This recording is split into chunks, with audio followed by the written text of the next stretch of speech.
Hello,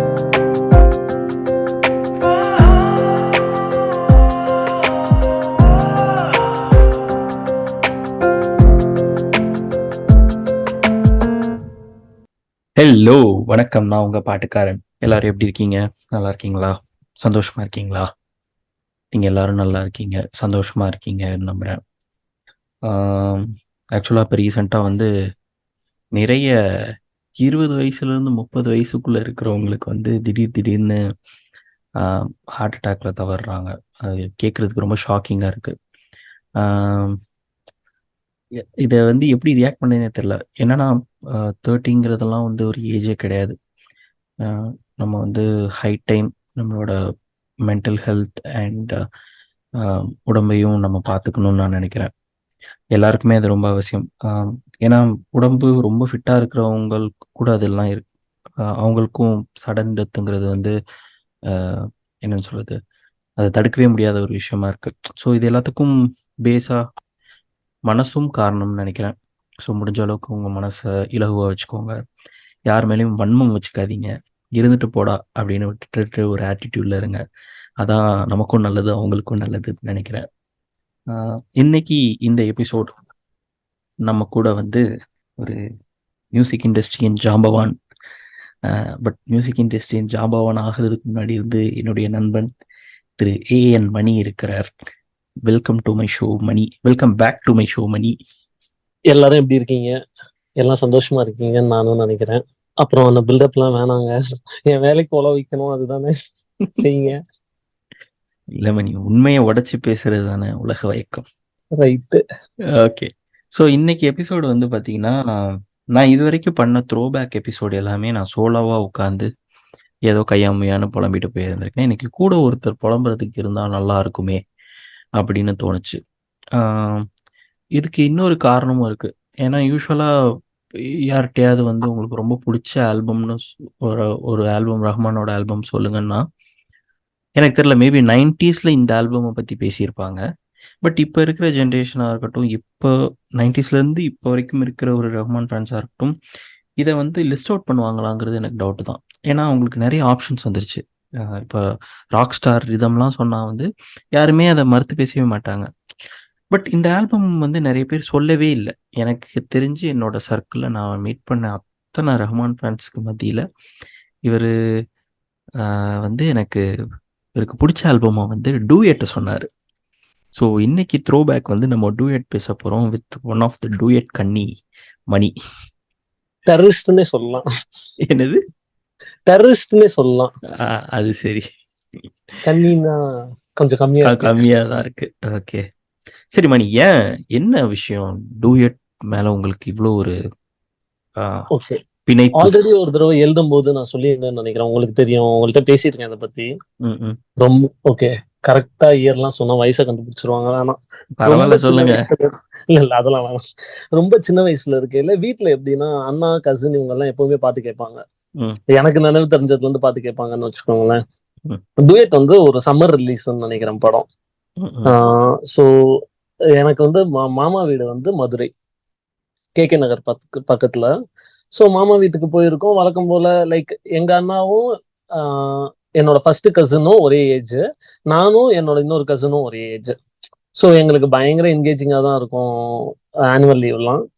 போயிருக்கையில திடீர்னு ஒரு cassette கொண்டு வந்து பாட்டு போட்டானுங்க. எப்பவும் போல போடுறானுங்க. நாங்க எதையோ வச்சு விளையாண்டுக்கிட்டு இருக்கோம் 2 பேரும். பாட்டு ஓடிச்சு. அஞ்சலி அஞ்சலி சாங் போல ஃபர்ஸ்ட் சாங், ஃபர்ஸ்ட் ட்ராக் அதான் கேசட்ல. அது ஓடிச்சு. ஒன்றும் பெருசா தெரியல. ஸோ 2வது பாட்டு வந்து நம்ம பாட்டு அப்பதான் வருது. வந்தா ஸ்டார்டிங்ல ஏதோ சாமி கும்பிட்ற மாதிரி ஒரு பாட்டு, ஆயக்கலைகள். அதுதான் நான் அதை பின்னாடி பிரேக் டவுன் பண்ணி பார்க்கும்போது எனக்கு இப்படிதான் நடந்திருக்கும்னு தோணுது. ஸோ அந்த பாட்டு வந்தது. பாட்டு வந்தா திடீர்னு அவனை ஃபீமேல் வாய்ஸ் முடியுது.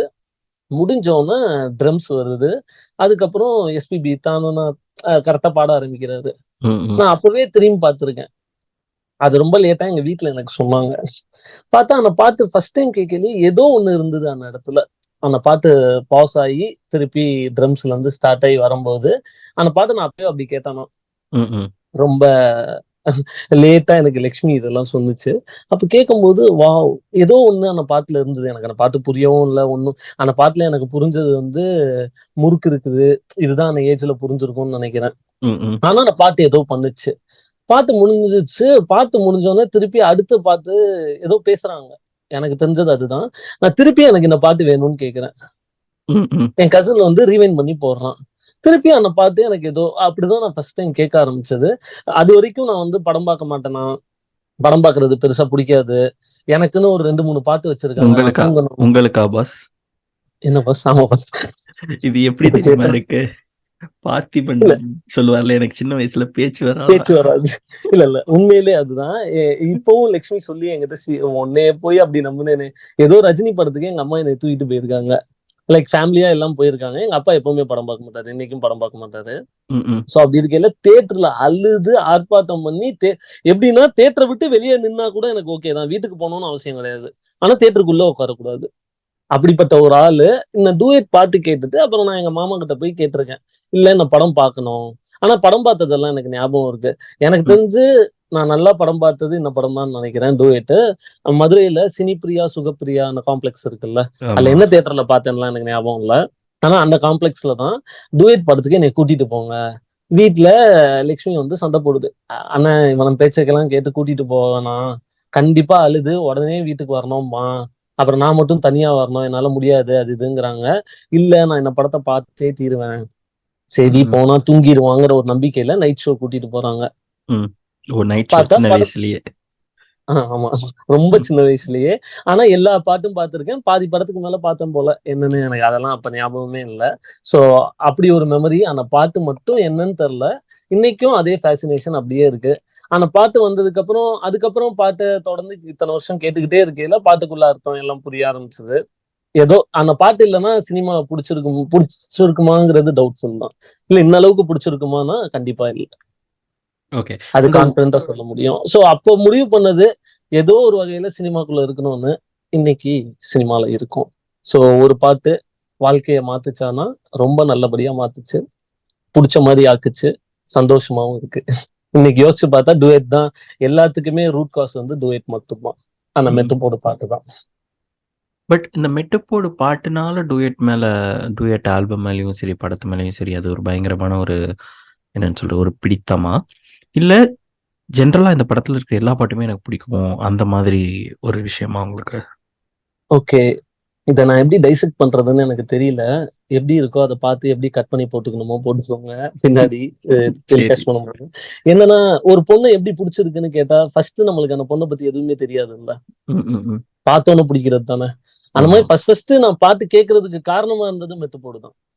அதுக்கப்புறம் ஒரு காலத்துல வேற ஒரு பாட்டு, அட இதெல்லவா லவ் ஃபெயிலியர்னு தோணுனதெல்லாம் உண்டு என் காதலை கேட்கும்போது. பட் ஃபர்ஸ்ட் எல்லாத்துக்கும் காரணம் வந்து மெட்டுப்போடாதான் இருந்து. அந்த பாட்டு இல்லைன்னா நானும் அஞ்சலி அஞ்சலி மாதிரி வேற ஒரு பாட்டு ஓடி. அதுக்கு முன்னாடி வீட்டுல திருடா திருடா எல்லாம் ஓடி இருக்கு, ஜென்டில்மேன் ஓடி இருக்கு, சிக்கு புக்கு ரயிலே எல்லாம் இருக்கும். ஓகே, சிக்கு புக்கு ரயிலே அது அந்த டயத்துக்கான ஒரு எலிமெண்டா தான் இருந்தது. இந்த பாட்டு எனக்கு தெரியல. இந்த பாட்டு பயங்கர எனக்கு பர்சனலா ஒரு உண்மையா இருந்தது. ரொம்ப சோல்ஃபுல்லா இருந்ததா. இன்னைக்கும் நான் ரொம்ப சந்தோஷமா இருந்தேன்னா மெட்டுப்போடு பாட்டு ஓடும். ரொம்ப ஒரு மாதிரி கவலையா இருந்தேன், இல்ல ஒரு மாதிரி என்ன சொல்றது, என்ன பண்றதுன்னே தெரியாம ஒரு சூழ்நிலை இருக்கும்ல, அந்த மாதிரி நேரத்துல திடீர்னு பிளான் பண்ணி கேட்க மாட்டேன். இல்லைன்னா என்னை சுத்தி இருக்கிறவங்க எல்லாம் அவங்க தலையெழுத்து நான் படத்தோட ஆல்பம் கேட்டே ஆகணும்னு வச்சுக்கோங்களேன். என் கூட இருக்கிறவங்க எல்லாம் ஒரு சில பாட்டு கேட்டே ஆகணும். அது உங்களுக்கே தெரியும். இன்னைக்கும் நம்ம ஆபீஸ் வெளியே எங்கேயாவது போனோம், நான் வேற எங்கேயாவது இருக்கேன், இல்ல என்னை கூப்பிடணும்னா டக்குன்னு நம்ம டீமே என்ன பண்ணுவாங்கன்னா ஒரு 5-6 பாட்டு வச்சிருக்காங்க. அதுல ஃபர்ஸ்ட் ஒரு 2 பாட்டு ட்ரை பண்ணுவாங்க. கிழக்கு சிமையில ஆத்தங்கர மரமே இதெல்லாம் ட்ரை பண்ணுவாங்க. அதுக்கும் நான் வரலன்னா ப்ரோ எங்க இருக்கீங்க, உங்க பாட்டுன்னு சொல்லிட்டு நான் பாட்டு பிளே பண்ணிடுவாங்க, நாங்க வந்துருவேன். அந்த மாதிரி ஒரு பாட்டு. பிளஸ் என் கூட இருக்கிறவங்க எல்லாருக்குமே தெரியும் ஹவு க்ளோஸ் டூயட் இஸ். அப்படிதான் நீங்களும் கூப்பிட்டீங்க. அப்புறம் ஆடியன்ஸுக்கும் ரொம்ப சாரி. ஒரு வீக் உங்களோட இது வரலன்னு நினைக்கிறேன் பாட்காஸ்ட். அதுக்கு நான் தான் காரணம். அன்னைக்கு பேசுறதா இருந்துட்டு வேலை காரணமாக பேச முடியாமல் போய்விட்டது. ஆமா, இவர்தான் காரணம்.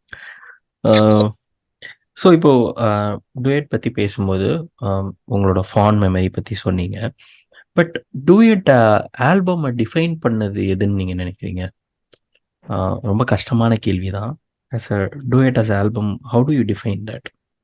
எனக்கு வந்து மத்தவங்க சொல்ற மாதிரி இதுல மத்தவங்கன்னா எனக்கு தெரிஞ்சவங்க கொஞ்சம் பேர். அதுக்கப்புறம் நம்மளுக்கு பழக்கமாச்சுல்ல ஆஃப் லைட்ல. அவங்கலாம் வந்து it is one of the best. Thiruda திருடாக்கு ஈக்குவல் இல்ல Rahman use saxophone this way that way அதெல்லாம் சொல்லும்போது எனக்கு அவ்வளவு அறிவெல்லாம் இல்லைன்னு வச்சுக்கோங்களேன். எனக்கு ஃபர்ஸ்ட் டைம் கேட்கையிலேயே நான் பாட்டெல்லாம் ஒரு மாதிரி அது அந்த மேஜிக் எனக்கு இன்னைக்கும் கொஞ்சம் கூட குறையவே இல்லை. அதுதான் உண்மை. டூயட் ஆகட்டும், திருடா திருடா ஆகட்டும். ஆனா என்னைய மியூசிக் கேட்க வச்சதோ இல்ல சினிமா பார்க்க வச்சதோ டூயட் தான் நினைக்கிறேன். அது இல்லைன்னா எனக்கு அது பக்கம் அது 10ஓட 11 இருந்திருக்கும். எப்படி நான் விளையாண்டுட்டு இருந்தேனோ, எப்படி எதையாவது என்னெல்லாம் வேலை ரெகுலரா ரொட்டீனா பண்ணிட்டு இருந்திருப்போமோ அந்த மாதிரி ஒரு விஷயமா இருந்திருக்கும். இல்ல இதுதான் பண்ண போறோம், இல்ல இதுலதான் செய்யணும். இன்னைக்கும் பாத்தீங்கன்னா ஓகே, இன்னைக்கு நான் இருக்கிறதுல அந்த கேள்வி கேட்கிறேன். லைக் கொஞ்சம் வருஷத்துக்கு முன்னாடி உங்களுக்கு தெரியும்ல, நான் ஏரியா ஒர்க் பண்ணிட்டு இருக்கும் போதும் என்கிட்ட ஃபர்ஸ்ட் டைம் ஸ்கிரிப்ட் புக்கோ இல்ல ஸ்கிரிப்டோ கொடுத்துட்டு போனாங்கன்னா நான் ஸ்கிரிப்ட்ல இருந்தெல்லாம் டவுட் கேட்க என்னோட ஃபர்ஸ்ட் கொஸ்டின் இதுவா தான் இருக்கும் எப்பவுமே. யாரு மியூசிக் டைரக்டர்னு கேட்பேன். அடுத்து யாரு பாட்டு எழுதுறா, படத்துல எத்தனை பாட்டு. என்னையெல்லாம் ஒரு சில படத்துல எல்லாம் கூப்பிட்டு ராஜதந்திரம் கதை நரேட் பண்ணும் போதே நான் கேட்ட முதல் கேள்வி இதுதான். யாரு மியூசிக், எத்தனை பாட்டு. ஓகே, அந்த பாட்டோட ஃபேஷன் இன்னைக்கும் எனக்கு ரொம்ப பிடிச்ச விஷயம். ஒரு படத்துக்கு போய் உட்காடுறோம்னா எத்தனை பாட்டு என்ன. எனக்கு படத்துல எல்லாம் 4 பாட்டு 4 பாட்டுன்னா எனக்கு எல்லாம் கொஞ்சம் கவலையா, என்ன 4 பாட்டு தானா ப்ரோ, அப்ப எப்பவுமே 6 பாட்டு இருக்கணும் ப்ரோ. நம்ம படத்துல எல்லாம் 8 பாட்டே இருக்கலாம், வாங்க வைப்போம் கேட்போம். ஏன் ஜனங்க கேட்க மாட்டாங்க? கண்டிப்பா பாட்டு நல்லா இருந்தா கேட்பாங்கன்னு. அது எப்பவுமே பாட்டு மேல இருக்கிற ஒரு ஃபேசினேஷன், லிரிசிஸ்ட் மேல இருக்கிற ஃபேசினேஷன். எப்படி இப்படி லிரிக்ஸ் எழுதும். ஏன்னா படத்துக்கு ஒரு 2.5 மணி நேரம் கிடைக்குது. They can put it everything into a movie. அந்த மாதிரி எனக்கு தோணும். ஒரு பாட்டுல எப்படி மொத்த படத்தோட கதையும் சொல்லணும், எப்படி அவங்க அவ்வளவு கேரக்டருக்கும் எப்படி இவ்வளவு நேர்த்தியா ஒரு வேலையை செய்ய முடியும்னு எப்பவுமே அது ஃபேசினேஷன் தான். எனக்கு ஏழமான தெரிஞ்சது டூயட்னாலதான். ஓகே, யாரு இது? நீங்க கேசட் கவர் பாத்தீங்கன்னா தெரியும்னு நினைக்கிறேன். ஒரு ரெட் கலர் ஸ்ட்ரைப்டு டிஷர்ட்னு நினைக்கிறேன். ஆக்சுவலி ஹாரிசான்டல் ஸ்ட்ரைப்ஸ் சம்திங் உட்காந்துருப்பாரு. ஓ இவர் தான் ஓ ஓகே, இவர் தான் எல்லாத்துக்கும் காரணமா. மத்தபடி அதுல பெருசா எனக்கு பிரபு எல்லாம் அப்ப தெரியாது. ஆனா அப்பவே இது யாருன்னு கேட்டு தெரிஞ்சுக்கிட்டு இருக்கேன் கொஞ்சம் வருஷம் கழிச்சு. சோ ஏஆர்எமான் பாட்டுனா கேட்கணும். மியூசிக் எனக்கு வந்ததுக்கு அப்படிதான் காரணம் ஏஆர்எமான். ஓகே, ஏஆர்எமானோட பாட்டெல்லாம் அப்புறம் சிக்கு புக்கு ரயிலு அன்னைக்கு அவர் தான் பீக்ல இருந்தாரு. சோ எல்லா பாட்டும் கேட்டு முடிச்சு ரொம்ப லேட்டா தான் ராஜா சாருக்கு வந்தது. ஓகே. சோ இப்ப சமீபத்துல ஏதாவது என்னைக்காவது டூயட் பாத்தீங்களா? இல்ல ப்ரோ, படம் பார்த்ததே இல்ல. டூயட் படம் ரொம்ப வருஷம் ஆச்சு பார்த்து. நீங்க ஆனா பாக்கணும்னு எனக்கு எல்லா பாட்டோட விஷுவல் எல்லாமே எனக்கு அப்படியே ஞாபகம். இப்போ கொஞ்ச நேரத்துக்கு முன்னாடி பாட்டு கேட்டுட்டு இருந்தேன். கேட்டுட்டு இருக்கும் போது எனக்கு ஃபுல்லாவே ஞாபகம் இருக்கு ஆக்சுவலா. எதுவுமே மறக்கவே, ஏன்னா ரொம்ப பிடிச்ச விஷயம்ல, எப்படி மறக்கும். சோ எனக்கு இன்னும் ஞாபகம் இருக்கு. குணா சிவா செயினை மாத்தி போட்டுக்கிட்டது அந்த பாட்டுல. அந்த பாட்டுல திடீர்னு கரண்ட் போயிடும், திருப்பி கரண்ட் வரும். அது எல்லாமே எனக்கு ஞாபகம் இருக்கு. அதே மாதிரி திடீர்னு கவிதைக்கு பொருள் தந்த அந்த பாட்டு வந்துச்சு, பிளே ஆனுச்சு. அது பிளே ஆகும்போது திடீர்னு பாத்தீங்கன்னா கரண்ட் போயிடும். பிரபு வந்து லைட்டரை பத்த வச்சுட்டு இவரு கரெக்டா அந்த இருள்னு என் இரு கண்ணில் காணுகிற காட்சி நீதான் எல்லாம் சொல்லி பயங்கரமா இம்ப்ரெஸ் பண்ணிக்கிட்டு இருப்பாரு. அதெல்லாம் எனக்கு எல்லாமே பார்த்தது எல்லாமே ஞாபகம் இருக்கு. பிரகாஷ் ராஜோட இன்ட்ரோ ஆன ஒரு குட்டி ஸ்டிக்கு கையில வச்சிருப்பாரு. சுத்திக்கிட்டே வருவாரு, அது கீழே விழுந்துரும். அதை தேடி அதை எடுக்கிறதுக்கு ஃபேன்ஸ் எப்படி இது பண்றாங்கன்னு அவரு மேல ஸ்டேர் கேஸ்ல இருந்து இறங்கி வந்ததெல்லாம் அப்படியே ஃபுல்லா ஞாபகம் இருக்கு. மீனாட்சி சேஷாத்ரி முக்கியமா அதுதானே. முக்கியமா அது அது மட்டும் இல்லாம அவங்களோட இன்ட்ரோ சீனும் பாத்தீங்கன்னா ஒரு ஓகே, அது இங்க சொல்ல முடியாது. அது எல்லாமே ஞாபகம் இருக்கு. கடைசியா 2000s எப்பயோ பாத்திருப்பேன்னு நினைக்கிறேன். ஓகே, ராஜ் டிவில தான் போடுவானுங்க. காலைல 10 மணிக்கு போட ஆரம்பிச்சா நைட் 7 மணி வரைக்கும் போகும். இல்ல, நான் அந்த மாதிரி பார்த்த ஒரே படம் இந்தியன் நினைக்கிறேன் ஃபர்ஸ்ட் டைம். அப்படியா? அதை மறக்கவே முடியாது. அவங்க ஈவினிங் ஏதோ 3 மணிக்கு என்னமோ போட ஆரம்பிச்சு ஃபர்ஸ்ட் டைம் 11 o'clock முடிச்சது அதானே. ஓகே, நான் ஃபில்ல பார்த்தேன்னு கூட எனக்கு ஞாபகம் இல்லை. பட் அந்த படத்தை பத்தி நிறைய கேள்வி, ராஜ் டிவினாலே எனக்கு அதுதான் ஞாபகம் வரும். ஓகே. ஸோ உங்களுக்கு வந்து ரொம்ப பிடிச்ச பாட்டு மெட்டுப்போடு அப்படின்ட்டீங்க. ஸோ மெட்டுப்போடுக்கு அடுத்து உங்களுக்கு ரொம்ப பிடிச்ச பாட்டு இந்த ஆல்பம்ல நான் எதை சொல்வீங்க? எனக்கு வெண்ணிலாவின் தேரல் ஏறி ரொம்ப பிடிக்கும் பாஸ். ஓகே, வெண்ணிலாவின் தேரில் இருக்கு யேசுதாஸ்ல. ஆமா, ஆக்சுவலி யேசுதாஸ் அவங்க வந்து ரஹ்மானுக்கு பாடின ஃபர்ஸ்ட் பாட்டு அதுவா? இல்ல அதுக்கு முன்னாடி வேற ஏதோ இருக்கு. அது கரெக்டா தெரியலையே. ம். இதுவா ஃபர்ஸ்ட் பார்ட்டா இருந்திருக்கும். இல்ல I don't எனக்கும் know. அது டவுட்ஃபுல்லா தான் இருக்கு. இல்ல உழவன்லாம் பாடி இருக்காருல்ல அதுக்கு முன்னாடி. ஆமா ஆமா ஆமா. அதுக்கு முன்னாடியும் ஏதாவது பாடி இருப்பாருன்னு நினைக்கிறேன். எனக்கு கரெக்டா தெரியல. ஆனா அதுக்கப்புறம் நான் இந்த படத்தை பத்தி, இந்த படத்துல பாட்டெல்லாம் எப்படி வந்துச்சு எல்லாமே கேட்டு தெரிஞ்சுக்கணுங்கிற ஒரு ஆசையில எனக்கு இன்னும் ஞாபகம் இருக்கு. நான் கேசட்டை எப்படி கேட்பேன்னு என்ன பண்ணுவேன்னா, மெட்டு போடு வரைக்கும் எனக்கு என்னன்னா வீட்டுல திட்டுவாங்க. ரீவைண்ட் பண்ணி போட்டா போயிரும். டேப் ரெக்கார்டர் கெட்டு போயிரும். ஏதாவது ஒண்ணு சொல்லி நம்மளை ஏமாத்துவாங்க. அதெல்லாம் பண்ணுவானுங்க. அதனால எப்படின்னா யூஸ்வலா கவனிச்சிருக்கீங்கல்ல, ஏ சைடு ஃபர்ஸ்ட் சாங்கும் பி சைடுல லாஸ்ட் சாங் கரெக்டா இருக்கும். அது அப்படி போடுவானுங்க. அந்த மாதிரியே என்ன பண்ணுவோம், மெட்டு போடு முடிஞ்ச உடனே டக்குன்னு கேஸ்ட் திருப்பி சைட் பி போட்டுருவேன். அதுல வந்து என் காதுலே ஓட ஆரம்பிக்கும். என் காதுலே இல்லைன்னா ஒரு இன்ஸ்ட்ருமெண்டல் ஒண்ணு இருக்கும், கத்ரி கோபால்நாத்தோட சாக்ஸோஃபோன். அது ஓடிக்கிட்டு இருக்கையில பாதியில இருந்து அது வந்து என் காதுலே ஸ்டார்ட் ஆகும். அது முடிஞ்ச உடனே டக்குன்னு நம்ம திருப்பி போட்டு திருப்பி மெட்டு போட்டு கேட்டு அதுக்கப்புறம் அந்த மாதிரி எல்லாம் நிறைய மெமரி இருக்கு. இன்னும் I have the duet cassette, blue colour cassette box, மறக்கவே முடியாது. கேசட் இருக்கு, சிடி இருக்கு, டூயட் மைந்தன் காம்பினேஷன்ல வந்தது. எல்லாமே இன்னைக்கும் duet is very very special. Duet is what it made me what I am today. உங்களுக்கு வந்து மேஜரா அந்த பர்சனல் கனெக்ட் இருக்கிறனாலதான் இன்னும் டூயட் உங்களோட டாப் ஃபேவரட் லிஸ்ட்ல இருக்குன்னு நினைக்கிறீங்களா? இல்ல அதுக்கப்புறம் எல்லா பாட்டும் கேட்டதுக்கு அப்புறமும் இத்தனை வருஷத்துக்கு அப்புறம் யூஸ்வலா மாறிடும்ல. இல்ல அதுதான் அந்த பர்சனல் கனெக்ட் இருக்கிறனாலதான் அது இன்னும் அதே இடத்துல இருக்குன்னு நினைக்கிறீங்களா? அது எனக்கு பர்சனல் கனெக்ட்னா அப்படி எதுவுமே இல்லையே ப்ரோ. இந்த பாட்டு கேட்டுட்டு எனக்கு லவ் ஃபீல் ஆகல, இல்ல இந்த பாட்டை கேட்டுட்டு இல்ல நான் அந்த மாதிரி சொல்ல வரல. பட் ஒரு பெரிய இம்பாக்ட் ஒன்னு கிரியேட் பண்ணிருக்குல உங்களை வந்து பாட்டு. இல்ல எனக்கு என்னோட பிரச்சனை வந்து நான் ஃபர்ஸ்ட் டைம் அந்த பாட்டு கேட்டேன்ல, அந்த மியூசிக் வந்தது இல்ல எனக்கு. அந்த மாதிரி எனக்கு இன்னைக்கும் ஒரு நல்ல சாங் கேட்டா பயங்கரமா இருக்கும். நான் ஒரு 4 பேர்த்த உங்களுக்கே நான் அனுப்பிச்சிருக்கேன், இந்த பாட்டு கேளுங்க செமையா இருக்குன்னு. பட் இந்த பாட்டுல இந்த ஃபேசினேஷன் இன்னும் எனக்கு ஒரு 20 வருஷம் 25 வருஷம் ஆச்சு, இன்னும் குறையவே இல்லைங்கிறது தான் மிகப்பெரிய ஆச்சரியமா இருக்கு. இப்ப நான் உட்காந்து கேட்டாலும் ஃபுல் ஆல்பம் வாவ்னு தான் கேட்டுக்கிட்டு இருக்கேன். அதே மாதிரி திருடா எல்லாம் பிடிக்கும், கிழக்குச்சி மேலே பிடிக்கும், ஏகப்பட்ட படம் அப்படியே ஜென்டில்மேன் எல்லா படமே சொல்லி, காதலன் ரொம்ப ரொம்ப பிடிக்கும். ஆனா டியூட் மட்டும் ஏதோ கொஞ்சம் எக்ஸ்ட்ரா ஸ்பெஷலாவே தான் இருக்கு இப்ப வரைக்குமே. ஓகே, ஸ்பெஷலா இருக்கல காரணம் தேட தேவையில்ல, விட்டுறலாம். ஆமா ஆமா. எனக்கு தெரிஞ்ச இந்த ஆல்பம்லயே வந்து ரொம்ப ஒரு யூனிக்கான சாங்னா கத்திரிக்காய் சாங் இல்லையா? ஆமா, ஆல்பம்ல ஆனா ஹிட்டான ஒரிஜினல் சாங் பயங்கரமா பட்டி தொட்டி எல்லா இடமும் ஹிட்டான பாட்டு வந்து அஞ்சலி அஞ்சலி. குளிச்சா குத்தாலமும் டு என் எக்ஸ்டென்ட்ல இல்ல, நான் பின்னாடி ஆஃப் லேட் உங்களுக்கு தெரியும்ல, நிறைய பேரை பார்த்து பேசி இப்ப கேட்கும் போது எல்லாருமே சொன்னது வந்து அஞ்சலி அஞ்சலி தான் ஆல்பமுக்கும் படத்துக்குமே ஒரு பெரிய விசிட்டிங் கார்டாகவும் அட்ரஸாகவும் இருந்திருக்கு. It only pull the audience and everything. இன்னும் 2 பாட்டுமே எனக்கு ரொம்ப பிடிக்கும். குளிச்சா குத்தாலம்லாம் இன்னும் பயங்கரமா, அதுல ஒரு லைன் வரும்ல, நடிச்சா எங்க அப்பன் அணைச்சா நீ தாண்டி, வேற யாருக்கும் எழுத முடியாது. நடிச்சா எங்க செம்ம மேட்டர்ல அது. அத பாடையில அவர் எவ்வளவு அழகா எஸ்பிபி பாடி இருப்பாருன்னு ஒண்ணு இருக்குல்ல, he will own Sivaji Ganesan ஒண்ணு இருக்குல்ல, அத பாடும்போது உண்மையிலே அவர் அவங்க அப்பாவை தான் சொல்றாரோ, பிரபுதான் பாடினதோன்னு நம்மள நம்ப வைக்கிறதுன்னு ஒண்ணு இருக்குல்ல அந்த எங்கேஜ்ல, அது செம்மையா இருக்கும். அதுக்கு முன்னாடி ஒரு சின்ன ஒரு நுவான்சஸ் எல்லாம் பண்ணிருப்பாரு, அது அவ்வளவு கியூட்டா அவ்வளவு நல்லா இருக்கும் ஆக்சுவலா. அதே மாதிரி நீங்க சொன்ன மாதிரி கத்திரிக்கால இருக்கிற அந்த ஃபன் பார்ட் எல்லாம் இருக்குல்ல, அதெல்லாம் மறக்கவே முடியாது. பட் என்ன செட் ஆஃப் சிங்கர்ஸ்ல அந்த ஆல்பம்ல ஜென்ரலா 90s அண்ட் 2000 மிட் வரைக்குமே இந்த ஆல்பம்ல ஹரிஹரன் இல்ல ஆக்சுவலா. ஆமா, ஹரிஹரன் இல்ல, பட் எஸ்பிபி, சித்ராமா, யேசுதாஸ், சுஷீலா, கே கலா, சுஜாதா, எல்லாருமே கலா பாடி இருக்காங்கல்ல. குளிச்சா குத்தாலம் அவங்கதான். அவங்க யாருன்னு உங்களுக்கு எல்லாம் தெரியாது இல்ல, கில்லில பிரகாஷ் அம்மா தான் டி.கே. கலா. என்ன பண்றது, நினைச்சா கஷ்டமா தான் இருக்கு. அவங்கதான் காணக்கருங்குயிலே பாடினது அவங்கதான். ஆமா, நிறைய இருக்கு. பிளஸ் இந்த பாட்டுமே அது பாட்டுன்னு சொல்ல முடியாது, அந்த பிரபுவோட ஒரு ரிசைட்டல் இருக்கும்ல. ஆமா, சத்தத்தினால இல்ல, ஆமா சட்டத்தினாலும் சரி, கவிதைக்கு பொருள், அது கவிதைக்கு பொருள் தந்த கலைவாணி. ஆமா ஆமா, இதுல பண்ணதுக்கு அப்புறம் தான் இருவர்ல பண்ணிருப்பாங்கன்னு நினைக்கிறேன். அத என்னோடு நீ இருந்த ஒவ்வொரு மணி நேரமும், அது இது 94, அது 96 நினைக்கிறேன் இருவர். ஓகே, இது 94 ஞாபகம் இருக்கு.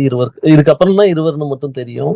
சோ அதுதான். அதுக்கப்புறம் பாட்டு கேட்கல ரொம்ப பிடிச்சிருந்துச்சு. இதுல ஒரு பாட்டு பாத்தீங்கன்னா எல்லாமே Noel James, actually writer singer Noel James credit ஆயிருக்கும். அப்படியா? எந்த பாட்டுக்கு? அதுக்கு இந்த பாட்டு ஃபுல்லா ஆல்பம் வந்து வைரமுத்து, ஆனா ஒரு சாங் மட்டும் நோயல் ஜேம்ஸ். அது பாடினதும் நோயல் ஜேம்ஸ் தான். ஆமா, அது இதுல கூட வருமே. லியோன் ஜேம்ஸோட அப்பா. லியோன் ஜேம்ஸோட அப்பா, எஸ். அண்ட் இது வந்து ஃபர்ஸ்ட் கேபி அண்ட் ரஹ்மானோட அசோசியேஷன். ஆமா, ரஹ்மான் அசோசியேஷன். ரஹ்மான் பயங்கர பீக்ல இருக்கும்போது லைக் திருடா வந்துருச்சு. Rahman got associated with Shankar, Kathir, Bharathi Raja. அதுக்கப்புறம் இவர் கேபியோட அசோசியேட் ஆகுறாங்க. பட் அந்த டைம்ல ஒரு பெரிய இதா இருந்திருக்கும் இந்த படம் இது பண்ணும்போது.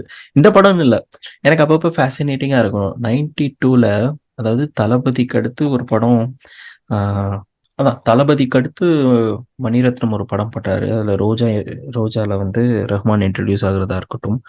அதுக்கப்புறம் ராஜா கூட ஒர்க் பண்ண எல்லா பீக் டைரக்டர்ஸும் ரஹ்மான் கூட வர்றதும் அந்த டைம் பயங்கரமா இருந்திருக்கும்ல. ஒரு 92ல இருந்து 2000 வரைக்கும் எனக்கு ஆக்சுவலா லெவல்ல இருந்துரும். ஏன்னா நம்மளுக்கு தெரியும்ல உண்மை என்ன நடக்கும்னு. அது இப்ப நினைச்சு பார்த்தா நீங்க சொல்ற ஃபயர் மூமெண்ட் தான். பக்கு பக்குன்னு இருந்திருக்கும் நிறைய பேர். இல்ல, அதுக்கப்புறம் நான் ஆஃப் லேட்டா ஆக்சுவலி இத ஃபுல்லா உடைச்சு பேச முடியாது. இந்த படம் பண்ணதே வந்து ஒரு சேலஞ்சா தான் பண்ணிருக்காங்க. இதுல எல்லாருக்கும் ஒரு விஷயம் இருந்திருக்கு. அதை வச்சு பண்ணதுனால நீங்க மெட்டுப்போடு லிரிக்ஸ் கேட்டீங்கனாலே உங்களுக்கு தெரியும் ஏன் மெட்டுப்போடு வந்துச்சு, இல்ல அந்த பாட்டுல என்னெல்லாம் சொன்னாங்க, எல்லாத்தையும் தாண்டி என்ன சொல்றது, அந்த பாட்டுல அவங்க கவர் பண்ணாத விஷயமே இருக்காது பாத்தீங்கன்னா. அது ஏன், அது எதனாலன்னு ஒரு விஷயம் இருக்குல்ல. அது பிளஸ் இந்த படத்தையே அவங்க வந்து மியூசிக்கலா ட்ரீட் பண்ணதுக்கு காரணம் வேற இருக்கு. இது இன்னொரு சிந்து பைரவியா இருக்கணும்னு நினைச்சுதான் பண்ணிருக்காங்க ஆக்சுவலா. அதுல ரஹ்மான் கேவ் ஹிஸ் பெஸ்ட்ன்னு நான் நினைக்கிறேன். அதே மாதிரி இந்த படம் வந்ததுக்கு அப்புறம் தான் சாக்ஸோஃபோன் ஒரு இன்ஸ்ட்ருமெண்ட் இருக்குன்னு எல்லாருக்கும் தெரிய வந்தது. அந்த மெட்டுப்போடு சாங்கே நீங்க பாத்தீங்கன்னா பயங்கரமா இருக்கும் லிரிக்ஸ் ஃபுல்லாவே. அதுல அவங்க கவர் பண்ணது எல்லாமே எனக்கு ரொம்ப பிடிக்கும் ஆக்சுவலா. லிரிக்கெல்லாம் அந்த பாட்டு மாதிரி. அதுக்கப்புறம் ஏன் எழுதுனாங்கன்னு தெரிஞ்சதுக்கு அப்புறம் கொஞ்சம் கோவம் வந்துச்சு. ஆனாலும் வன்மம் இவ்வளவு அழகா வெளிப்படும்னா சரி பட்டுட்டு போட்டோம். ஏன்னா எல்லாருமே பிடிச்சவங்க, எதுவும் பண்றதுக்கு இல்ல. அந்த சைடு இருக்கிறவங்களும் ரொம்ப பிடிச்சவங்க. Okay, nice. உங்களுக்கு ரொம்ப பிடிச்ச வரி இந்த ஆல்பம்ல எதை சொல்லுவீங்க? ப்ரோ எக்கச்சக்கமா இருக்கு ப்ரோ. பரவாயில்ல, எல்லா பாட்டுல இருந்தும் சொல்லுங்க, கேட்போம். ஓகே, எல்லா பாட்டுல இருந்துன்னா மெட்டுப்போடு ஃபுல்லாவே பிடிக்கும். ஆனா அதுல ரொம்ப பிடிச்ச ஒரு லைன்னா, நலம் பெற வேண்டும் என்றால் நன்மை செய்கன்னு ஒரு லைன் வரும்ல, அது ரொம்ப பிடிக்கும். அதுக்கு முன்னாடி அவங்க என்ன சொல்றாங்கன்னு பார்த்துட்டு அப்புறம் கொஞ்சம் நிலவுக்கு நேரம் வைத்து தூக்கம் கொள்க, பாறைக்குள் வேரை போல வெற்றி கொள்க. வாவ், இதுக்கு மேல எதுவுமே சொல்றதுக்கு இல்லையேங்கிற மாதிரி இருக்கும். ஸோ மெட்டுப்போடு ஃபுல் லிரிக்குமே எனக்கு ரொம்ப பிடிக்கும். ஸோ அதுக்கு முன்னாடியே பாத்தீங்கன்னா தேனையும் பாலையும் இவரு கம்பேர் பண்ண விதம் அது எல்லாமே ரொம்ப நல்லா இருக்கும்னு வச்சுக்கோங்களேன். கத்தி செந்தே நாய் நெஞ்சில் சொட்டும் பாட்டு, தாய்ப்பாலை போல் ரத்தத்தில் ஒட்டும் பாட்டு, இதெல்லாம் ரொம்ப அழகா இருக்கும். அதுக்கப்புறம் அஞ்சலி அஞ்சலியில பிடிச்ச லைன்னா என்ன சொல்லலாம், ஏதாவது கொஞ்சம் ஞாபகப்படுத்துங்க. நீங்க சொல்லுங்க, இது உங்களுடைய எபிசோட். அப்படி வரீங்களா? ஆமா.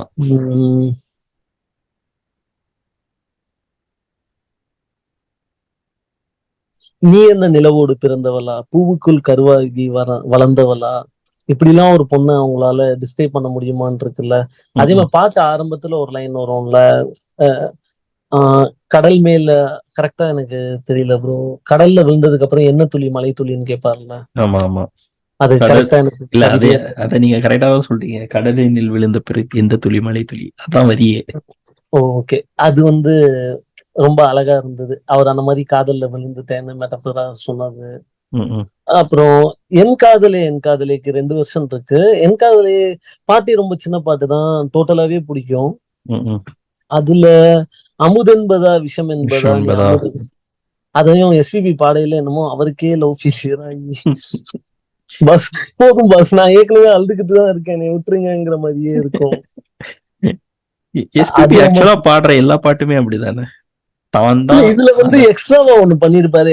ஐ ஸ்டில் ரிமெம்பர் இந்த பாட்டை வந்து சூப்பர் சிங்கர்ல பாடி அது பயங்கரமா ட்ரெண்ட் ஆச்சு. அந்த வீடியோ ஞாபகம் இருக்குல்ல உங்களுக்கு? இந்த பாட்டு பாடையில கொஞ்சம் எக்ஸ்ட்ராவா ஒரு எதையோ அவரோட லவ் ஃபெயிலியரை ஞாபகம் வச்சுக்கிட்டு தான் பாடுறாரோ நம்மளையும் உணர வைக்கிறது பயங்கரமா இருக்கும். அப்புறம் இதோட ஃபீமேல் வெர்ஷன்ல பாத்தீங்கன்னா இதே மாதிரி ஒரு சூப்பர் லைன் இருக்கும் ப்ரோ. கிள்ளுவதை கிள்ளி விட்டு தள்ளி நின்று பார்க்கிறாய்ன்னு ஒண்ணு இருக்கும். சோ ஸ்டார்டிங்ல எனக்கும் கிரீன் பிளாக் காமிச்சிட்டு அதுக்கப்புறம் ரெட் பிளாக் காட்டுறதுன்னு ஒண்ணு இருக்குல்ல. இல்ல நான் அப்படி அதை கன்சீவ் பண்ணிக்கிட்டேன், பார்த்து ஜனங்க திட்டிட்டு போறாங்க. சோ அந்த மாதிரி தோணும் அதுல. அப்புறம் கத்திரிக்காய் எல்லாம் எல்லாமே ரொம்ப ஜாலியா இருக்கும். இங்கிலாந்து போகும்போது 2 டிக்கெட் எடுக்க சொல்லி வந்துச்சுன்னு அதை ரொம்ப அழகா எழுதியிருப்பாரு. அது ஒண்ணு ரொம்ப பிடிக்கும். அதுக்கப்புறம் கத்திரிக்காயில வேற என்ன இருக்கு? குண்டா இருக்கிறது குழிவிலும் கன்னத்தில் குடித்தனம் பண்ணத்தா, அதெல்லாம் ரொம்ப பிடிச்ச லைன்ஸ். அதுக்கப்புறம் வேற என்ன பார்த்தேன்? பாக்கி வேற என்ன பார்த்தோம் ப்ரோ? விட்டுட்டோம். குளிச்சா குத்தாலும் சொன்ன மாதிரியே நடிச்சா எங்கப்பன் அனுச்சா நீ தாண்டி. அது வேற யாருக்கும் எழுத முடியாதுல்ல, சூப்பரா பண்ணிருக்காங்கன்னு ஒண்ணு தோணுது. அதுலயே ஒண்ணு இன்னொன்னு எழுதியிருப்பார்ல, இன்னதுக்கு இன்னதுன்னு எழுதி வச்ச பொருத்தம் இது, அதுவும் ரொம்ப பிடிக்கும். அதுக்கப்புறம் வேற என்ன ப்ரோ மிஸ் பண்ணிட்டோம்? இது ஓகே, இவரது ஏசுதாஸ் பாட்டு அதுல கொண்ட காதல் கொள்கை மாறாது, அதெல்லாம் ஒரு பயங்கரமான லைனா எனக்கு தோணுச்சு. வாவ், இப்படி ஒரு லைன் கூட எழுத முடியும்ல. ரொம்ப ஃபீல் பண்றீங்களே? இல்ல பயங்கரமா இருக்குல்ல, கொண்ட காதல் கொள்கை மாறாது, அதெல்லாம் வந்து வாவ், அது ரொம்ப பிடிக்கும். அப்புறம் அதுலயே மானம் உள்ள ஊமை போல தானம் கேட்க கூசி நின்றேன், அந்த இதுதான். அந்த சாங்கோட அரேஞ்ச்மெண்ட்டும் பயங்கரமா இருக்கும். விஷுவலாவும் ப்ரோ, அலை வந்து அடிக்கிறது அதெல்லாம் பண்ணிட்டு வயலின் அரேஞ்ச்மெண்ட். இந்த சாங்ல சாக்ஸோபோனே வராதுன்னு நினைக்கிறேன். அதே மாதிரி சாக்ஸோபோனையும் ஃப்ளூட்டையும் அவர் அஞ்சலி அஞ்சலி எல்லாத்துலயும் யூஸ் பண்ண விதமே பயங்கரமா இருக்கும். அஞ்சலி அஞ்சலி முடியல பாத்தீங்கன்னா ஃப்ளூட்ல முடிஞ்சிரும் பாட்டு. அதுக்கப்புறம் என் காதலையில அப்படியே சோகமா வந்து அஞ்சலி அஞ்சலிக்கு அதை கொண்டு போன விதமாகட்டும், இதெல்லாம் பின்னாடிதான் அவர் எவ்வளவு பெரிய ஜீனியஸ்னு தெரியுது கேட்கும்போது. விஷுவல்னு நீங்க சொல்லும்போது பிரபு வந்து பாடும்போது, பிரபு எல்லா சாங்குமே அவர் அப்படி பண்ணுவாரு. பட் டூயட் ஆல்பம்ல வந்து அவரோட சாங் விஷுவல் பாத்தீங்கன்னா அவரே ஃபீல் பண்ணி பாடுற மாதிரி, அவரே ஃபீல் பண்ணி வாசிக்கிற மாதிரி பயங்கரமா மூச்சை பிடிச்சு அவர் வாசிக்கிறதெல்லாம் நம்மள ஃபீல் பண்ண வைப்பாரு ஆக்சுவலா ஸ்டேஜ்ல உட்காந்து அவர் இது பண்ணும்போது. ஆமா ஆமா, செம்ம ஆக்டர். இன்னொன்னு மெத்துபோர்டுல இப்ப நீங்க சொன்னதுதான் ஞாபகம் வருது. அந்த பாட்டுலதான் புது வீட்டுக்கு போவாங்க, எல்லாமே நடக்கும்ல, அவங்க வாழ்க்கை முன்னேற ஒரு பாட்டு வேற. சோ எல்லாமே இருந்தது. மெத்துபோர்டு is wholesome for me actually. வேற எதுவும் இந்த ஆல்பம் பத்தி உங்களுக்கு எக்ஸ்ட்ராவா சொல்லணுமா? இல்ல இதுக்கு பின்னாடி யாருக்கு அரசியல்லாம் நீங்க அரசியல் புரசலா கூட சொல்லலாம், பிரச்சனை இல்ல. இல்ல அந்த பாட்டே பாத்தீங்கன்னா ஒரு சரக்கு இருக்கு முறுக்கு இருக்கு, தமிழுக்கு இல்லை தட்டுப்பாடு, எழுதின விதமே உங்களுக்கு தெரியும்ல யாருக்கு எழுதியிருக்காருன்னு. இதுல என்ன நம்ம அரசல் புரசலா வேற சொல்லிக்கிட்டு, அது பாத்தீங்கன்னா எல்லாமே பாத்தீங்கன்னா வேற லெவல்ல இருக்கும்ல. பாட்டு ஆரம்பிக்கையிலேயே அது சம் கிருஷ்ணருக்கோ யாருக்கோ அது சொன்னதுதான். நான் அதுக்கப்புறம் ஆஃப் லேட்ல இந்த பாட்டுன்னு இல்ல, என்சுவாச காற்றையில தீண்டாய் பாட்டையும் நான் தேடி போய் கேட்டிருக்கேன். ஆனா ஸ்டார்டிங்ல வர்றது கண்டுக்கும் உதவாது அதுல ஆகட்டும், இது ஆயக்கலைகள் 64 அப்புறம் தான் தெரிஞ்சது ஒரு கிங்குனா அவனுக்கு 64 ஆர்ட்டும் தெரிஞ்சிருக்கணும். அந்த 64 ஆர்ட்டும் என்ன, ஹேர் கட்டிங்ல இருந்து எல்லாமே, ஓகே ஹேர் டிசைனிங்ல இருந்து எல்லாமே. சோ அதெல்லாம் வந்து அங்க பாட்டு ஆரம்பிச்சதுல இருந்து சொல்றதே பதில் தானே. தங்கமே தமிழுக்கு இல்லை தட்டுப்பாடு, ஒரு சரக்கு இருக்கு முறுக்கு இருக்கு, மெட்டு போட்டு நான் எத்தனை பாட்டு வேணாலும் எழுதுவேன்னு சொல்றதாகட்டும், எத்தனை சபைகள் கண்டோம் அதுல ஒன்றும் பிரச்சனை இல்லை, எத்தனை பகையும் கண்டோம் அத்தனையும் சூடம் காட்டி சுட்டு போடு, எங்க வருது அட கடலுக்குண்டு கற்பனைக்கு இல்லை கட்டுப்பாடுதான். நம்ம எதுவுமே சொல்ல வேணாம், ஜனங்களுக்கு அவங்களுக்கே புரியும்ல. அதுக்கப்புறம் அவர் அந்த பாட்டை கொண்டு போனது இருக்குல்ல, அந்த விஷயம் வன்மம் இந்த அளவுக்கு இருந்துச்சுன்னா வன்மம் இருக்கலாங்கிறது தான் ஒரு நல்ல விஷயமாகவும் நான் பாக்குறேன். இது மக்கள் பாட்டு, தன் மான பாட்டு, இது போராடும் உங்கள் வாழ்க்கை பார்த்து.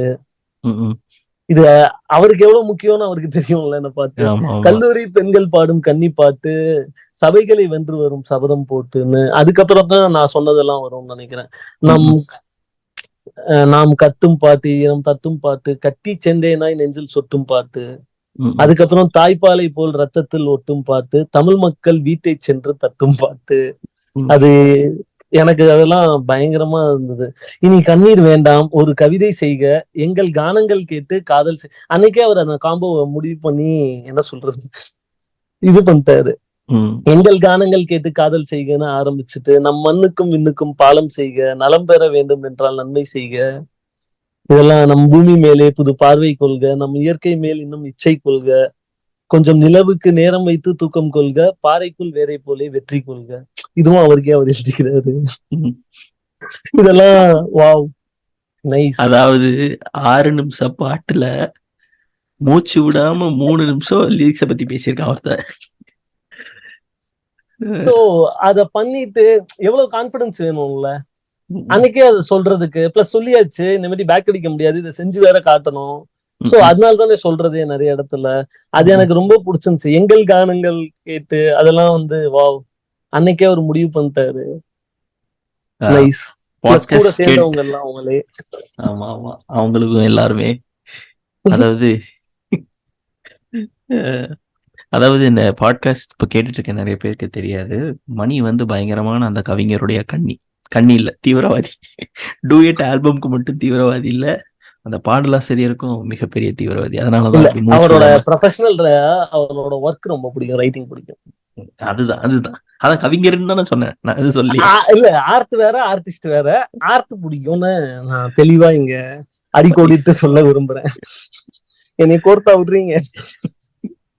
சூப்பர். பட் ரொம்ப ஃபேசினேட்டிங்கா இருந்துச்சு மணி.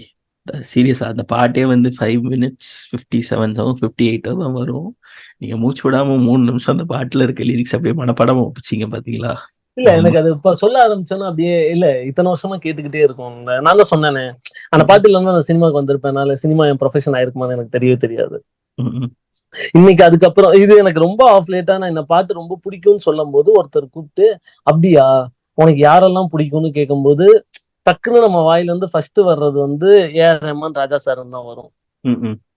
வா சிக்கிட்டேன்னு சொல்லிட்டு என்னை அழிக்கணும், என்னைய சந்தோஷத்தை கெடுக்கணும்னு எனக்கு ஒரு பயங்கரமான கதை சொன்னாங்க. சொல்லும் போது எனக்கு அது எதுவுமே மிஸ் ஆகலன்னு வச்சுக்கோங்களேன். ஏன்னா நான் சொன்ன மாதிரி 2 சைட்லயும் இருக்கிறவங்க எல்லாருமே பிடிச்சவங்கதான். எனக்கு சம்பந்தமே இல்லாம ஒரு ஆள் மேலதான் இந்த படத்துல கோவம் வந்துச்சு. மத்தபடி எனக்கு ரொம்ப பிடிச்சிருந்துச்சு இதெல்லாம் கேட்டுட்டு. இப்ப கூட உங்களுக்கு தெரியும்ல இந்த பாட்டு உங்கள்ட்டயே நான் ஒரு 2-3 பாட்டு கேட்டிருக்கேன். இந்த பாட்டு எப்படி நடந்திருக்கும்ல.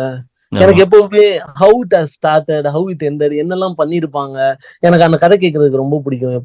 எப்பவுமே கதை கேட்கவே பிடிக்கும். பட் இந்த மாதிரி மியூசிக்கலா இருந்துச்சுன்னா இப்ப கூட எங்க பாஸ் கிட்ட நான் நிறைய பாட்டு இது எப்படி நடந்துச்சு இதை ஃபர்ஸ்ட் டைம் கேட்கல. இப்போ நம்மளே ஃபர்ஸ்ட் டைம் கேட்கிறோம். ஊருக்கு முன்னாடி ஒரு பாட்டு கேட்டுட்டு இதே இவ்வளவு பெரிய ஜாம்பவானுங்களோட பாட்டை நம்ம முன்னாடியே கேட்டுறோங்கிறது எவ்வளவு பெரிய ப்ரிவிலேஜ் இல்ல. நம்ம எதையோ ஒண்ணு சின்சியரா நினைச்சிட்டு இருந்தா என்னோட என்ன சொல்றது வைல்டஸ்ட் ட்ரீம்ஸ்ல கூட நான் மியூசிக் இண்டஸ்ட்ரியில இருப்பேன்லாம் நினைச்சதே கிடையாது. பட் எனக்கு நல்லா ஞாபகம் இருக்கு. நான் ஆல்பம் பேர் சொல்ல முடியாது. இப்ப ரீசெண்டா வந்த ஆல்பம் ஃபர்ஸ்ட் டைம் அந்த பாட்டு அனுப்புனதே எனக்கு தான் அனுப்பிச்சாங்க. நான் வந்து கதவை சாத்திட்டு ஸ்பீக்கர்ல அப்போ ஒரு மீட்டிங் நடந்துகிட்டு இருந்தது. நான் கூப்பிட்டு அண்ணா உள்ள போய் பேசுங்கண்ணா பாட்டு வந்திருக்குண்ணா ஏஆர் பாட்டுனா ஃபர்ஸ்ட் டைம் நான் கேக்குறேன். எல்லாம் ஒரு 10 பேர் உட்காந்து சுத்தி ஃபர்ஸ்ட் டைம் கேட்டதுக்கு அப்புறம் வாவ். இல்ல இந்த அந்த படத்துலயும் அந்த ஆல்பம்லயும் இன்னொரு பாட்டு பிளாக் பஸ்டர் ஹிட். ஆனா எனக்கு பிடிச்சது அந்த பாட்டு தான். நான் ஃபர்ஸ்ட் டைம் கேட்கும் போது இன்னைக்கு கூட ஒரு பாட்டு ஃபர்ஸ்ட் டைம் கேட்டோம் உட்காந்து கேட்டுட்டு. சோ அந்த ஃபேசினேஷன் அப்பதான் தெரிஞ்சது ரொம்ப சின்சியரா இதை லவ் பண்ணியிருக்கோம் போல. யூனிவர்ஸ் கான்ஸ்பைஸ் இது நம்மளுக்கு வந்திருக்குன்ட்டு அந்த மாதிரிதான். இப்பவும் ஏதாவது பாட்டு நடந்துச்சுன்னா எப்படி நடக்குது, இல்ல இது எப்படி பண்ணீங்க என்னைக்காவது கேட்கறதுக்கு எப்ப சான்ஸ் கிடைக்குதோ அப்ப அவங்க பார்த்து இந்த பாட்டு எப்படி நடந்துச்சுன்னு கேட்டுருவோம். இல்ல இது லிரிக்க வச்சு போனீங்களா, இல்ல டியூனுக்கு எழுதுன லிரிக்கா, டைரக்டர் என்ன டிஸ்கிரிப்ஷன் கொடுத்தாரு, இல்ல இங்க இதை கொண்டு வந்ததுக்கான ஐடியா என்ன. இப்பவும் லிரிசிஸ்ட பார்க்க முடிஞ்சு பேச முடிஞ்சிச்சுன்னா உண்மையிலே இதெல்லாம் எப்படி யோசிச்சீங்கன்னு எனக்கு கேட்கணும்னு ஒரு ஆசை இருக்கு.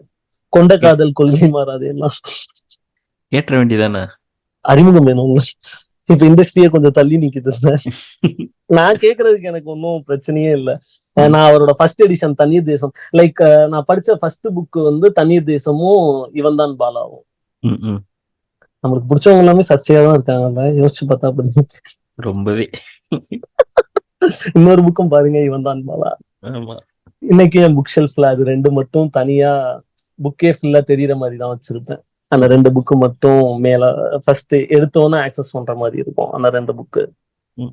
ஸோ எப்ப இருந்தாலுமே உங்களெல்லாம் கேட்கற சான்ஸ் கிடைச்சிருக்கு. நிறைய விஷயம் வெளியே சொல்ல முடியாத விஷயம், இது வெளியே யாருக்கும் தெரியாத விஷயம்லாம் நம்மள்ட்ட ஷேர் பண்ணியிருக்காங்க artist.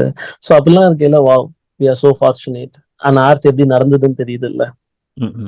So we are blessed. அவ்வளவுதான், சொல்றதுக்கு வேற எதுவும் இல்லை. ஸோ டூயட்டை பத்தி பேசணும்னு லாஸ்ட் டைம் இதானதே ரொம்ப ஒரு மாதிரி இருந்தது. ஐயோ வேற என்ன படம்னாலும் பரவாயில்லையே டூயட்னு சொல்லிட்டாரு, அதனாலதான் இன்னைக்கு வீட்டுக்கு வந்தோன்னே இல்ல பிரதர் பேசிடலாம். ஆமா, ஏன்னா இந்த வாரமும் தள்ளி போச்சுன்னா என்னைய கொலையா கொண்டுருவாங்க. சரி, அதான் டக்குன்னு இறக்கி விட்டுருவோம் அப்படின்னு. எல்லாரும் டூயட் ஆல்பம் போய் கேளுங்க, கண்டிப்பா உங்களுக்கு பிடிக்கும். இது மெட்டுப்போடு தான் பண்ணணும் இல்ல, ஏதாவது ஒரு பாட்டு உங்களை ஏதாவது ஒண்ணு பண்ணும். ஏன்னா இட்ஸ் கம்ப்ளீட் ஆல்பம்னு சொல்லுவோம்ல, ஜாலியா ஃபன் நம்பர் ஒண்ணு இருக்கும். அந்த காலத்துல எல்லா ஆல்பமுமே அப்படிதான் இருக்கும். 6 பாட்டுனா 6 ஜானர்ல தான் இருக்கணும். இது பசங்களுக்கு என்ன பாட்டு, ஒரு லவ் ஃபெயிலியர் சாங், ஒரு ஜாலியான பாட்டு, இது எல்லாமே இருக்கணும். ஒரு லவ், ஒரு டூயட் இருக்கணும். எல்லாமே பர்ஃபெக்டா இருந்த ஒரு ஆல்பம் எட் அனதர் ஆல்பம். அந்த காலத்துல எல்லா ஆல்பமும் இப்படிதான் இருந்தது. பட் இது இன்னும் ஹோல்சமா இருக்கும். எஸ், ஆக்சுவலா நீங்க சொன்ன மாதிரி இப்பதான் அந்த மாதிரி ஒரு பேக்கேஜா ஒரு ஆல்பமே இல்லை. ரீசெண்டா எந்த ஆல்பம் நம்ம அப்படி சொல்ல முடியும் ஒரு கம்ப்ளீட் ஆல்பம் அப்படின்னு சொல்லிட்டு? இல்ல என்னை நோக்கி பயந்துட்டா. எஸ், பட் சோகம் எனக்கு அந்த ஆல்பம் ரொம்ப பிடிக்கும். எனக்கு ரொம்ப பிடிக்கும். பட் மறுவார்த்தை வந்து எல்லா சாங்கையும் ஓவர் ஷேடோ பண்ணிருச்சு. எனக்கு அந்த ஆல்பம் ஆக்சுவலா திருடாதே ரொம்ப பிடிக்கும். சூப்பரா இருக்கும். யாருக்குமே அந்த பாட்டு தெரியாது. நான் இன்னொரு தடவை போய் கேட்கிறேன். இல்ல நாம கேட்டிருக்கேன், பட் நீங்க சொல்றதுனால நான் ஒரு தடவை கான்சென்ட்ரேட் பண்ணி கேர்ஃபுல்லா கேட்கிறேன். எனக்கு எல்லா பாட்டுமே ஆக்சுவலி பிடிக்கும். விசிறி ஆகட்டும், விசிறியில அதே மாதிரி லிரிக்ஸ் எவ்வளவு அழகா இருக்கும்னு ஒண்ணு இருக்குல்ல, கண் கொண்டு பார்க்கும் உன் பேராண்மை, அதெல்லாம் ரொம்ப அழகா இருக்கும். திருப்பி ஹே நிஜமே பத்தி நம்ம எவ்வளவோ பேசியிருக்கோம். நம்ம பேசாததுக்கு வேற எதுவும் இல்ல. ஆனா என்ன சொல்றது, நல்லது இல்ல, மறுவார்த்தை ரொம்ப ரொம்ப பிடிக்கும்னு வச்சுக்கோங்களேன். அந்த பாட்டுல ஒரு மேஜிக் இருந்தது ஆக்சுவலி. இப்ப பாட்டுல மேஜிக் வந்து ரொம்ப குறைஞ்சிருச்சோன்னு கூட, மேஜிக் இல்லைன்னு நான் மத்தவங்களை சொல்ல மாட்டேன், பட் மேஜிக் ரொம்ப குறைஞ்சிருச்சு. எப்பயாவது ஒரு பாட்டு வருது. தர்ஷனா இல்ல அந்த மேஜிக் இருந்தது ஹிருதயம்ல. சோ அந்த மாதிரி ஒரு ஆல்பம் நீங்க சொல்ற மாதிரி ஹோல்சமா எல்லாருக்கும் ஒரு பாட்டு, இல்ல 6 ஜானர்ல, இல்ல 6 என்ன சொல்றது 6 சிச்சுவேஷனுக்கு ஒரு சாங்னா, இப்ப ரொம்ப 6 பாட்டே முதல்ல வர்றதுன்னு சொல்லுது. ஆமா. இன்னொரு ஒரு ட்ரிவியா உங்களுக்காக, மறுவார்த்தை பாட்டு வந்து ஃபர்ஸ்ட் பாட்டது கார்த்திக். நான் இதெல்லாம் தெரிஞ்சுக்கிட்டேன். ஆனா அந்த பாட்டுல ஏதோ ஒண்ணு மிஸ் ஆகுதுன்ட்டு திருப்பி அதுல எனக்கு பயங்கரமா சொன்ன இன்னொரு விஷயம் என்னன்னா, அந்த படத்துல ஃபர்ஸ்ட் கம்போஸ் பண்ண டியூன் அதுதான். ஃபர்ஸ்ட் டியூன் மறுவார்த்தை தான். அதை என்னால ஏத்துக்கவே முடியல. அது எப்படி ஃபர்ஸ்ட் டியூனே மறுவார்த்தை வரும்? ஒரு ஹே நிஜமே வரலாம், ஒரு விசிறி வரலாம், இல்ல காய்ச்சல் ஏறுது, அது என்ன வேணாலும் வரலாம். அது எப்படி இது வரலாம்? ஃபர்ஸ்ட் பாட்டு இப்படி வந்து ஸ்டாண்டர்டை செட் பண்ணா, அப்ப மிச்ச பாட்டுக்கெல்லாம் நம்ம எங்க போறது? நீங்க என்னோட மதன் கார்கி பாட்காஸ்ட் கேட்டீங்களா மிஸ்டர் மணி? கேட்டேன். அதுல சொல்லியிருப்பார்ல ஹே நிஜமே பத்தி. அது வந்து ஒரு ஃப்ளோவா பண்ண ஒரு டியூன் போல. ஆமா, அது எனக்கு முதல்ல அது கார்கி எழுதுனதுன்னே நம்ம 2 பேர் பேசல, நம்ம பேசணும்ல ப்ரோ, ஒரு தடவை செக் பண்ணுங்க, அது தாமரை தான். அந்த அளவுக்கு கார்கி அது எழுதுனது கார்கியோட சக்சஸ் நான் நினைக்கிறேன். ஆமா, நிச்சயமா. அத கார்கினா எனக்கு தெரிஞ்சு ஒரு பயங்கரமான தாமரை ஃபேன் யாருமே நம்பவே மாட்டாங்க. இல்ல இது தாமரை தான் அடிச்சு சொல்லுவாங்க. அது அந்த மாதிரி ஒரு விஷயம். நீங்க சொன்ன மாதிரி கடைசியா ஹோல்சமா ஆல்பம் வந்து ரொம்ப நாள் ஆச்சு. எல்லா ஜானர்லயும் ஒரு பாட்டு இருக்கிற ஆல்பம் தான். பிளஸ் ரொம்ப நம்பர்ஸ் பின்னாடி போயிடுறாங்க. இப்படி இருந்தாதான் இது ஒர்க் அவுட் ஆகும், இப்படிதான் வேணும், ரீல் வேணும். நம்பர்ஸ் பின்னாடி கூட போனா கூட பரவாயில்ல ப்ரோ. இன்ஃப்ளூயன்சர்ஸ் பின்னாடி போறாங்க. தாங்க முடியல. பாட்டு பண்ணணுங்கிற ஒரு கட்டாயத்துல கம்போசர்ஸும் தள்ளப்படுறாங்களோன்னு. ஏன்னா நம்ம அதை பத்தி பேசலாம் தாராளமா. ரீல்ஸ் தான், ரீல் என்ன இருக்கு, ஹூக் போர்ஷன் என்ன, பாட்டு வர்றதுக்கு முன்னாடியே ஹூக் போர்ஷன்ல பாட்டு கேட்டுட்டு இன்னைக்கு நம்ம டீமே இருக்காங்க. இதுதான் ஹூக் போர்ஷன்லன்னு பாட்டு நல்லா இருக்குன்னு சொல்லியிருக்கலாம், பாடுறது நல்லா இருக்குன்னு சொல்லியிருக்கலாம், லிரிக்ஸ் நல்லா இருக்குன்னு சொல்லி எவ்வளவோ இருக்கு சொல்றதுக்கு, இன்டர்வியூ நல்லா இருக்குன்னு சொல்லலாம். ஆனா இதுதான் ஹூக் போர்ஷன்லன்னு சொல்ற அளவுக்கு யா கமர்ஷியலைஸ் ஆயிடுச்சு. பாப்போம், மாறும், கண்டிப்பா மாறும். அந்த பெருசா கம்ப்ளைண்ட் எல்லாம் இல்ல, படத்துக்கு 6 பாட்டு வைங்கிறது மட்டும்தான் கம்ப்ளைண்ட். குறைஞ்சது 6வது வைங்க அந்த மாதிரி. நல்ல கவிஞர்களையும் யூஸ் பண்ணும். ரொம்ப அதாவது மொழிக்கும் மரியாதை இல்லாம டியூனுக்கும் மரியாதை இல்லாம போய்கிட்டு இருக்குன்னு ஒரு பக்கம் தோணுது.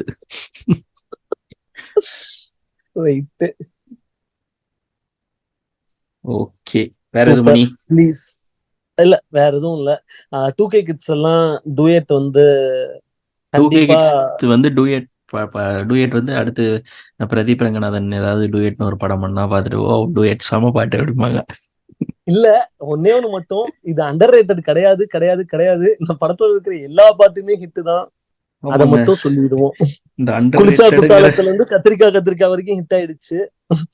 அதனால என்னைக்காவது ஒரு நாள் ரீடிஸ்கவர் பண்ணிட்டு என் காதலேவா இந்த மாதிரி ஒரு பாட்டு இருக்கான்னு வராதீங்க. ஏதாவது ஒரு படத்துல ஒரு வில்லன் இந்த பாட்டை போட்டு ஆடுனா வாவ் வாட் அ ஸ்கோர் அப்படிம்பாங்க.